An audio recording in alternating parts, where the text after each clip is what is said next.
ngadain pertemuan atau apa, kunjungan pada Kominfo yang ada di Bangkalan. Karena selama ini saya lihat Kominfo di Bangkalan ada, tapi nggak ada.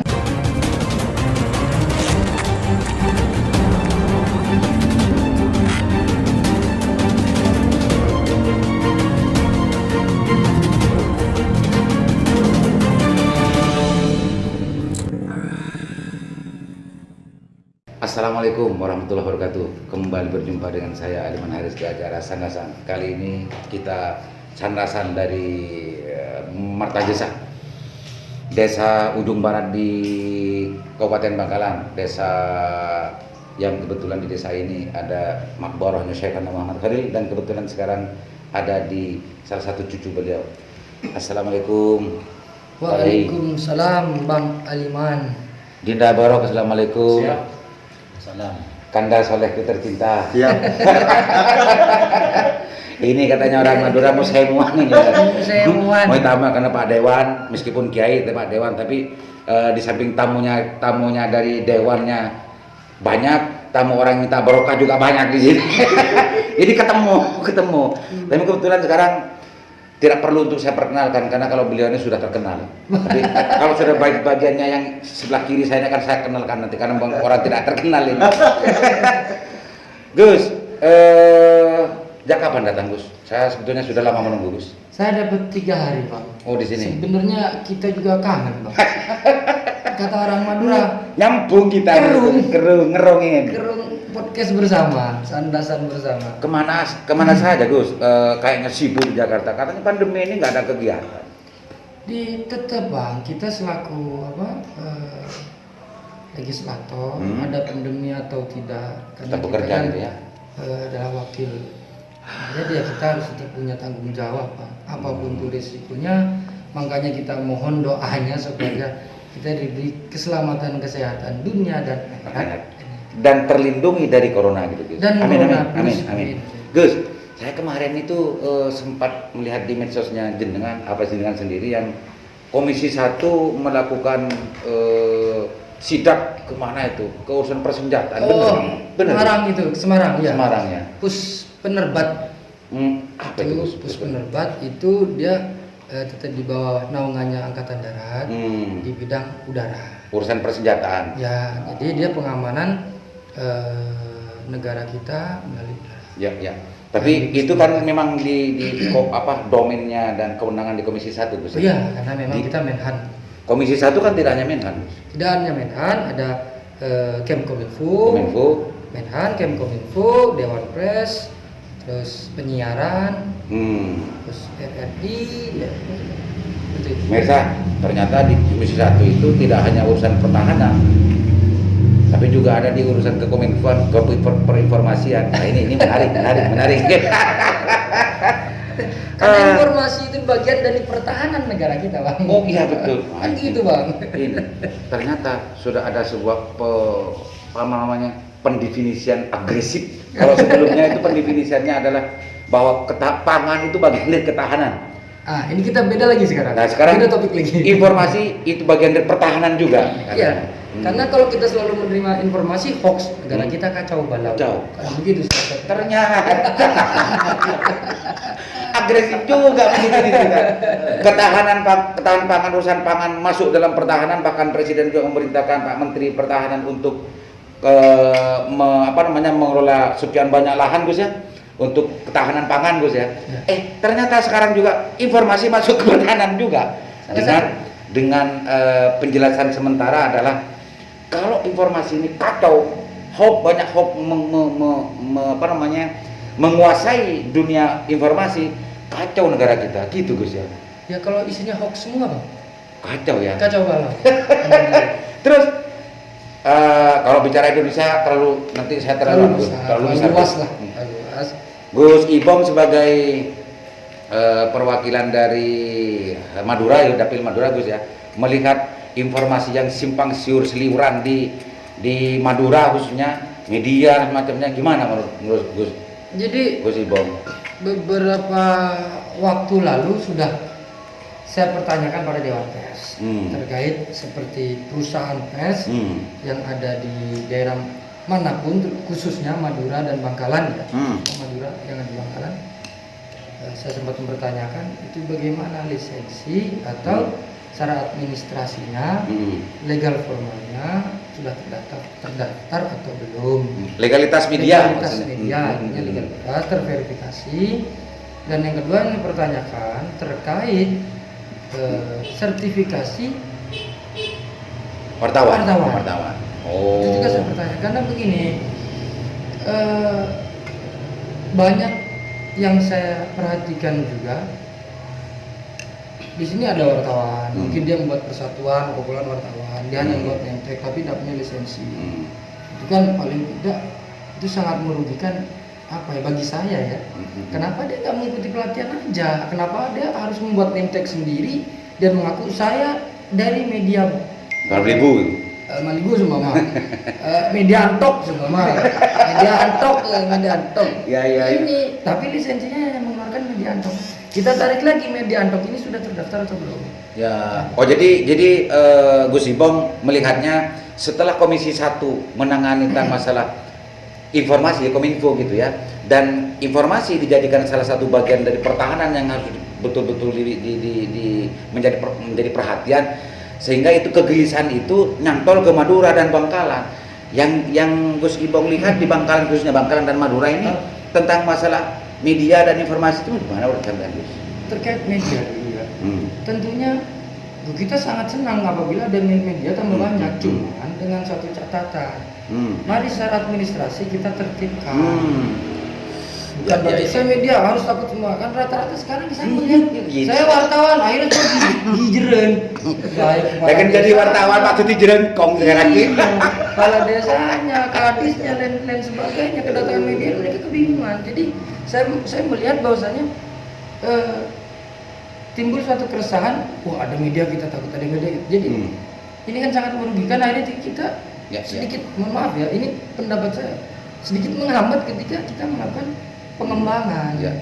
Jadi itu yang sempat dirasakan oleh Gus Ibong, ada sebuah keresahan dari para pejabat, ada sebuah keresahan dari para pejabat publik, ada keresahan dari tentang sepak terjang dari pelaku jurnalistik yang sekarang ada di lapangan gitu Gus ya. Tidak hanya itu, saya juga merasa. Oh, Pak Gus Ibong juga merasa. Jadi setelah di Komisi 1 kan memang sudah ada kewenangan untuk menertibkan tentang masalah hoax dan macamnya itu. Bahkan kalau hoax itu sempat menjadi sebuah isu seksi nasional Gus ya. Dan itu sekarang dimasukkan ke dalam ranah pertahanan, karena kalau ini tidak tertib kan justru negara akan kacau kan gitu Gus. Sebelum masuk ke itu Gus, saya mau nanya dulu ke aktivis pemuda Bangkalan, sekretaris KNPI ini. Sama nggak keresahannya melihat dari perkembangan informasi yang dirasakan oleh Gus Ibong ini kira-kira? Dindaku tercinta. Sebelum menjawab itu, saya secara pribadi ingin menegaskan hadir di sini bukan sebagai kapasitas TPK, melainkan secara tegas mengatakan sebagai sekjen KNPI. KNPI pemuda. Terkait dengan pertanyaan Anda tadi, apakah kemudian masyarakat Bangkalan juga ikut merasakan keresahan itu? Jelas memang. Dan sampai sekarang ada yang mengatakan LSM ini kalah tebal dengan wartawan.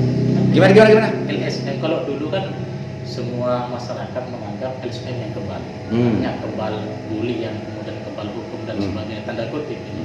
Nah, sekarang ini malah wartawan yang kebal. Wartawan. Iya, karena tadi itu. Karena seakan-akan ketika mereka sudah membawa editor, maka itu sah sebagai wartawan. Kebal hukum gitu ya. Iya. Sementara lisensi legalitas formalnya masih belum dilengkapi.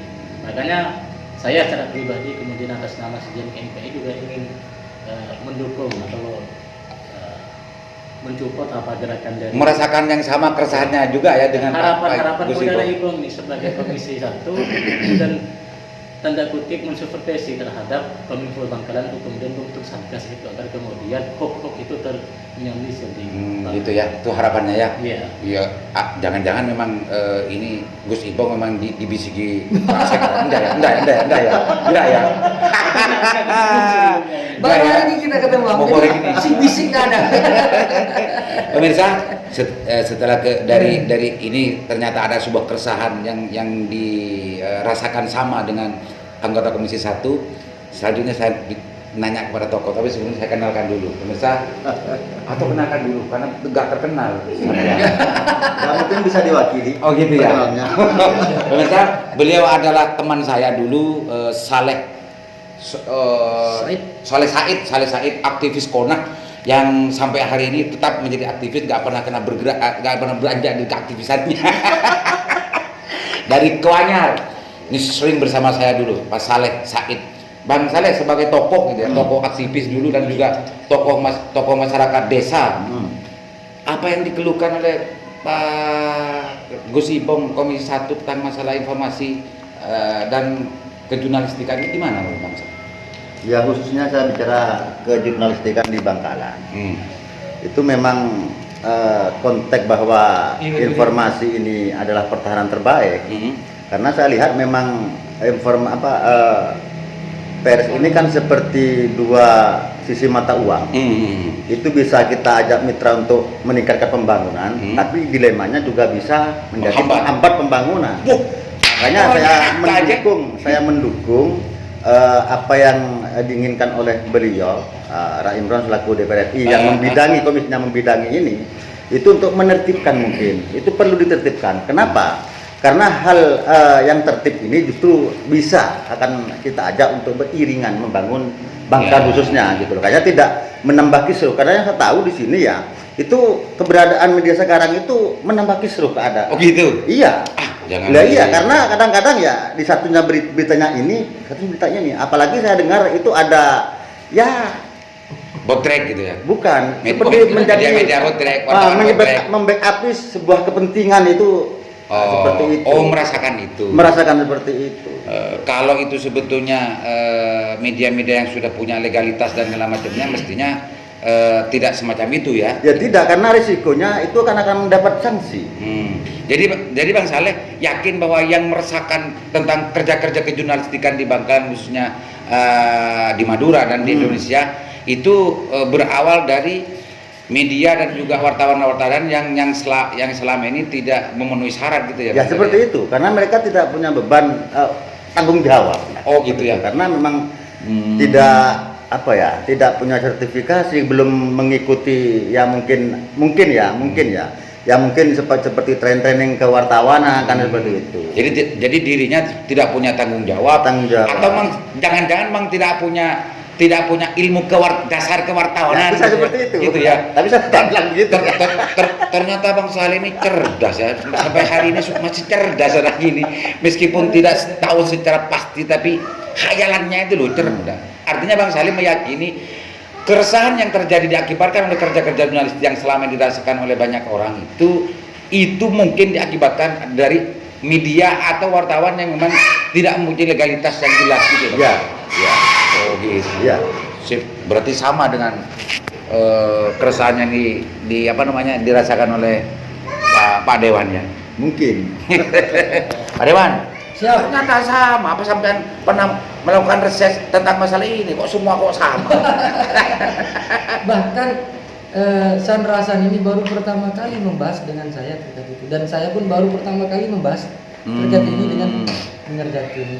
Gitu ya. Jadi apa kira-kira kalau di pusat begini, barusan sempat cerita sebentar itu kan sempat melakukan hearing dengan Dewan Pers dan segala macamnya. Ketika melihat keresahan di bawah sebagaimana yang diceritakan Bang Saleh sama Sekjen KNPI ini, apa kira-kira yang ada dalam bayangan Gus Ibong untuk menertibkan atau langkah apa yang harus dilakukan? Jadi begini, tentunya pertama saya ingin ada pertemuan atau kunjungan pada Kominfo yang ada di Bangkalan. Karena selama ini saya lihat Kominfo di Bangkalan ada, tapi nggak ada tapi ada. Oh gitu. Gitu. Wujuduhu Jadi kayak kadamihi. nyambung. Wujuduhi kadamihi gitu. Kadamihi. Atau membiarkan seperti ini maksudnya. Iya, wallahu alam, kita akan mempertanyakan pada Kominfo kenapa kok bisa demikian. Maksud saya begini, Pak. Kita tidak pernah menyalahkan, ada wartawan makin banyak, ada media itu mah tambah bagus untuk memonitoring setiap agenda-agenda atau kegiatan-kegiatan yang ada di pemerintah daerah setempat masing-masing gitu loh. Jadi memang cuman di sini yang jadi pertanyaan kita, yang jadi keresahan kita, kenapa sih kok mereka nggak buat lisensi? Apa alasannya? Apakah dia ketika dia membuat lisensi, tanggung jawab saya lebih besar nih ketika ada lisensi. Kalau seperti itu kan berarti dia hanya membuat membuat media massa atau selaku mengatasnamakan saya wartawan dari tadi saya bilang media Antok. Yang nanti kesalahan punya Antong gitu. Jadi kayaknya seolah-olah benar kata Mas Barok tadi. Saya wartawan, you harus ngasih semua info pada saya. Tentu ketika orang itu bertemu dengan saya nanya, mana lisensi Anda? Dari perusahaan pers mana yang mengeluarkan lisensi Anda? Perusahaan pers Anda lisensinya mana? Sudah terdaftar atau tidak? Oh, artinya dengan kata lain Gus Ibong ingin bahwa seluruh media ataupun wartawan itu harus betul-betul punya legalitas yang jelas. Iya. Agar kerja-kerjanya di lapangan itu tidak sembarangan. Tanpa Profesionalitas. Karena begini Gus. Bisa saja langkah yang dilakukan oleh Gus Ibong ini adalah bentuk sebuah respon reaktif dari seorang Gus Ibong untuk anti terhadap media. Gimana mau menjelaskan kalau ada anggapan seperti itu, Gus? Loh, kalau anggapan seperti itu kan berarti kan dia hanya wartawan atau media yang dia nggak mau membangun medianya lebih baik.